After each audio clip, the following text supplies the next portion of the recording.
Hello there. Welcome to this tutorial on installing SQL Server 2017 Standard. First thing we need to do in successfully installing any SQL Server installation is we're going to need to make sure we have run as or service accounts set up, as well as you could use an account to create the SQL admins permission within SQL, but I would recommend that you use a Active Directory group so that you can add and remove users, you know, adding them and removing them SQL rights pretty much any time without actually having to log into the instance of the SQL Server. So the first thing we need to do, we need to go ahead and log into the domain controller.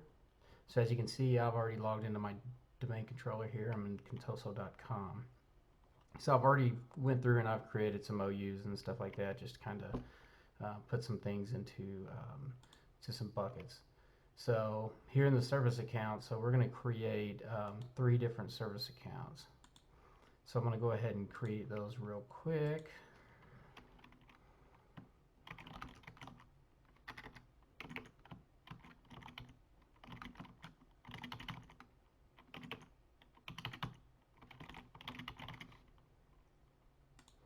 Then I'm going to uncheck must change password. I'm going to check user cannot change password, and I'm going to check password never expires, because the last thing you want is to have a SQL Server in a production environment and the password expires for the service, and then all of a sudden SQL is no longer working, and whatever the application the SQL Server instance is supporting is no longer doing you any good. So we're going to make sure we do that.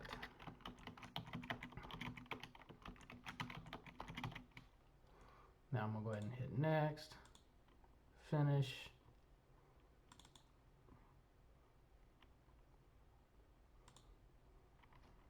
I'm just going to say this is going to be for my System Center Operations Manager instance. So I'm going to say SCOM SQL Server Service Account, which I'll probably end up using this same account just for this tutorial for all of my SQL instances I end up creating. So I'm going to go ahead and create another one. This account's going to be for the SQL Server Agent service. So I'm going to go ahead and create SQL Server Agent service. SVC, we'll just call it SQL Agent. Same thing, we're going to uncheck must change, check user cannot, and then password never expires. Go ahead and set up a password here.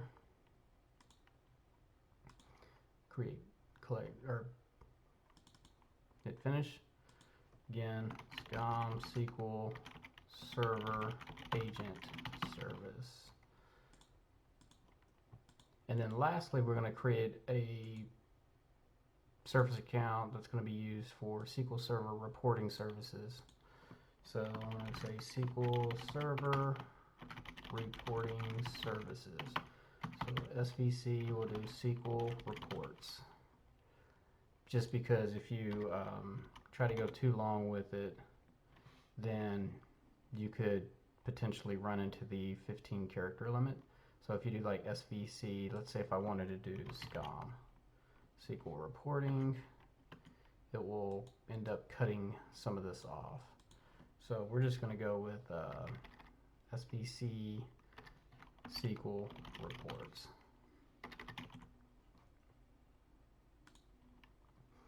Again, go ahead and set the password. Then uncheck, check, check, next, finish. So we've got our 3 service accounts created. So what I'm going to do now is we're going to go ahead and add those to the local security administrative group. So under groups, I've got a couple OUs, so server admins. So SCOM SQL. We're going to go ahead and add these guys. So SVC SQL.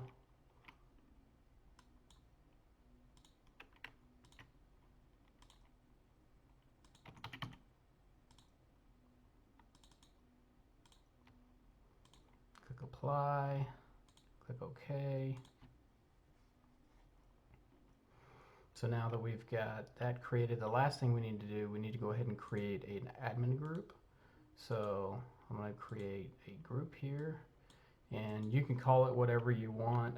You can use various naming conventions. I personally like SG for security group, and then we're going to call this SQL admins scom SQL, and that's basically just saying it's a security group.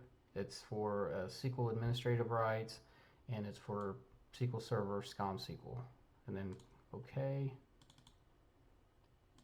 And then I'm gonna go ahead and add my fictitious Joe Smith. I'm gonna go ahead and add his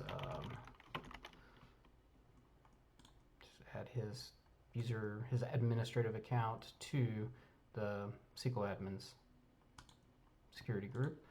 All right, so now that we've got everything that we need to do from groups and user accounts, service accounts set up, now we can go ahead and jump over to the SQL Server.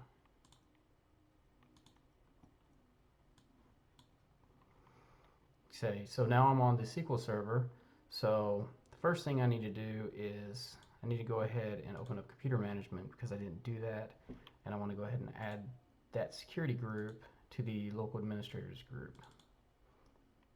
So I'm going to hit add, and I'm going to type in SG server admins, check names.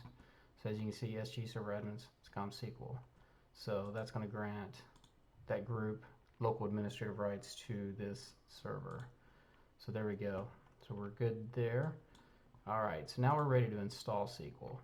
So I've already went through and pulled down and extracted the installation files, and I'm running trial evaluation version of SQL 2017 standard. So if I go into the media, SQL Server 17, as you can see here, I've got the eval, because the recent versions of SQL Server Management Studio is no longer bundled in with the installation. Same goes with the reporting services. Those are actually separate installations now. So I went ahead and I ran the exe here, the SSEI eval, and basically I extracted the install files. This right here is actually the latest CU update, cumulative update 20 for SQL Server 2017. So I'm going to end up running that.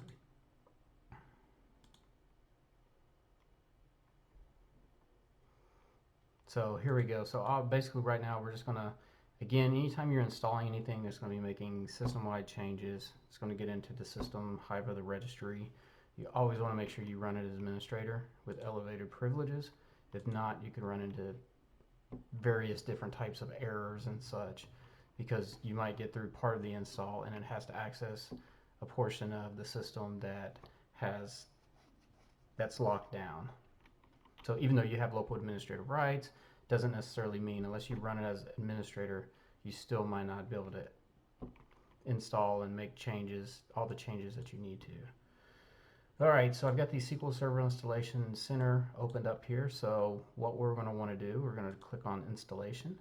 So this is going to be a standalone install. We're not installing any data tools. We're not setting up any type of clustering or anything like that. So I'm going to hit New SQL Server Standalone Installation. All right, so now we're in Microsoft, so everything's pretty much wizard format, wizard driven. So we're going to do the evaluation. If this was going into production, I could enter a product key. So I'm going to go ahead and next. I'm going to accept the license and terms. So it's going to run through and it's going to check, and it's just making sure everything's good there. I'm going to use Microsoft Update, check for updates.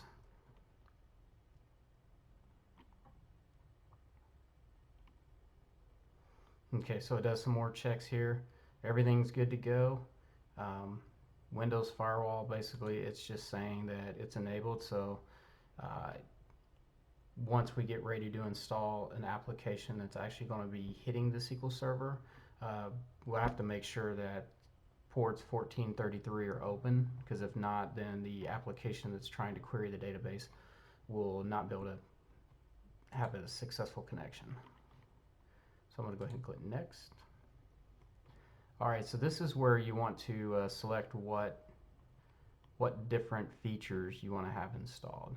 So for the application that I'm going to be installing and utilizing this instance of SQL Server for, all I need is the database engine services. And that's pretty much it. I'm going to do full text and semantic as well. But that's pretty much it. So, and I'm just going to leave the instance root. You can change this if you like, the shared, but for this, and typically in installations that I've done, I typically leave this the same. So I'm going to click next. All right, so this is where you configure the instant.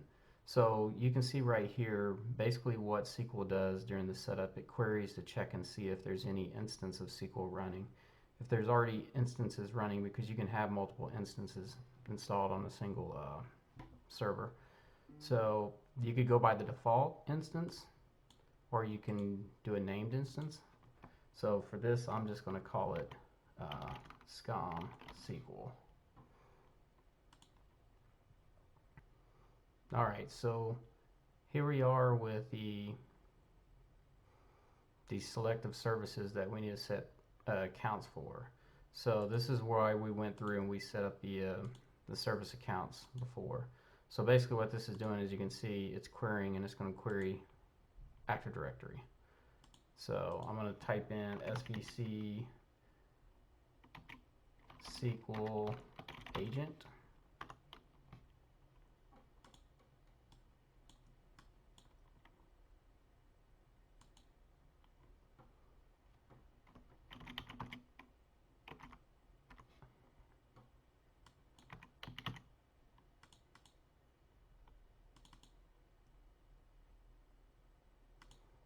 So I'm going to add it there. I'm going to set the password.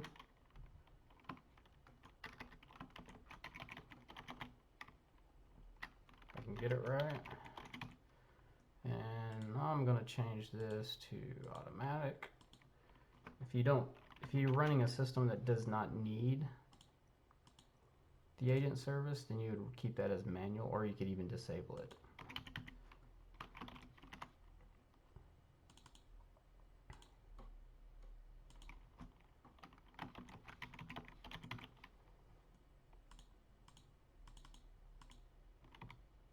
Okay, so we're going to leave that the same, and then we're going to click next. All right, so you could run mix mode, you could run Windows authentication mode. For this particular application that's going to be running on here, it has to be in Windows authentication mode. Typically when you try the installation, if you're running a mix, you can cause problems. So most of the products that I utilize that are applications that utilize SQL as a backend, typically Windows authentication is the way to go. So I'm going to leave that as Windows authentication. So specify SQL Server administrators. Again, you could add current user, you could add different users. I would recommend that you use a security group. So we're going to go ahead and add that, SQL admins, SCOM SQL, and then we're going to hit the data directories tab, because one of the things when you're configuring SQL in a test environment, it's fine. You can leave all the database, the log files, everything, but it's all going to point and it's all going to be on C. So you're going to run into performance issues. You potentially run into drive space issues. It's just not best practice. So I'm going to leave the data root, and the system database I'm just going to leave it on the C drive.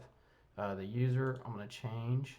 I've already went through, and again, this is a test environment, so I've still got it all on C, but this is just kind of give you could have multiple drives set up, RAIDs, stuff like that for your database. Split out your database and your logs. So SQL, DB. So this is going to be the user. So I'm going to go user here. And then the log we're going to change. I'm going to have the user log over here. Okay, system log data DB.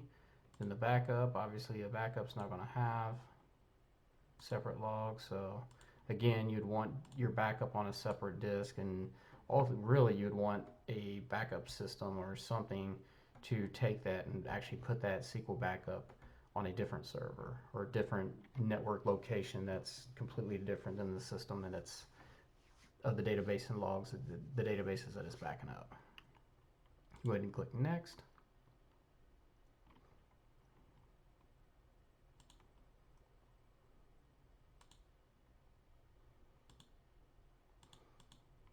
So the temp DB, again, I'm going to go ahead and remove the data directory there, and I'm going to add a new location.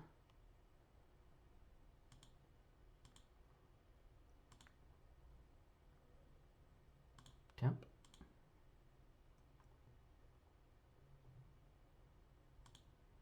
Change the log directory to log system temp. Let's leave all the defaults.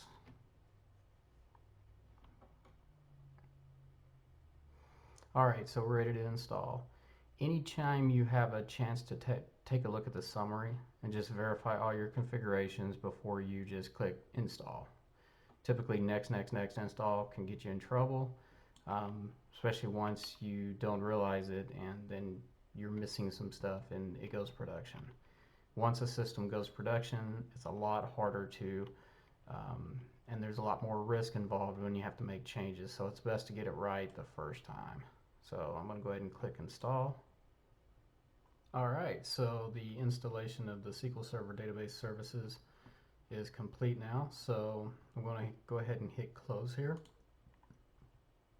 So as you can see, that is done. So now I'm going to jump back here to the install files to 2017, and then I'm going to run, let's go ahead and run this CU update.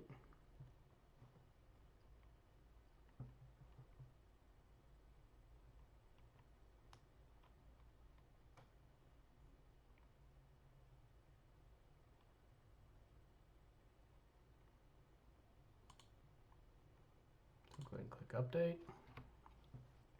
Alright, so the SQL Server 2017 update is complete, so I'm going to go ahead and close that update out. And then I'm going to go ahead and start the SQL Server Management Studio install. So go ahead and click install. It's a pretty simple installer.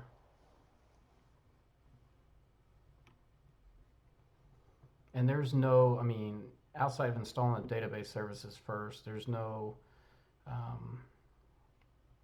specific order.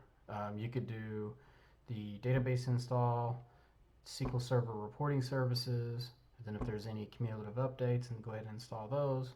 You can install the cumulative updates, then SQL Server reporting services, and SQL Server Management Studio. You can do that as long as you have you could actually install SQL Server Management Studio even if there's not a database, because you can connect to a database, the SQL Server instance remotely. So, the sequence is totally up to you. Alright, so the Microsoft SQL Server Management Studio installation is complete. So I'm going to go ahead, since it's saying that we need to restart it, I'm going to go ahead and restart the server. So let me go ahead and just click the restart button. Alright, so the server is back up and online. So first two things, a couple things on. The first thing I want to do is go ahead and look for SQL Server Management Studio. Because I'm a taskbar guy, I'm going to pin that to my taskbar, so he's right there. So I can go ahead and double click or single click on him, left click. As you can see, SQL Server Management Studio is going to pop up, and then I can connect to the database instance. And while that's loading, I'm going to go ahead and start, because we've got one more component to install, and that's the reporting services. So as you can see here, it's got me asking me, okay, what system do I want to do analysis, reporting, integrations, Azure, integration services. So I'm going to leave it as default, database engine. You can see here, there's the server name, SCOM SQL is the instance name, and then we're going to use Windows authentication. So it's going to log on fictitious admin J Smith, John Smith. So I'm just going to hit connect, and if everything is good to go, then I will connect. So as you can see, I've connected to the instance, and now I can go through and I can look at the various databases, the system databases.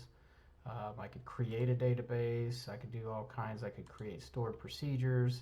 I could create views. There's a lot of different things once you get in here and you start managing the instance, which I'll create some videos going over the administration capabilities and how to administer SQL Server, and as well as some Transact SQL videos as well.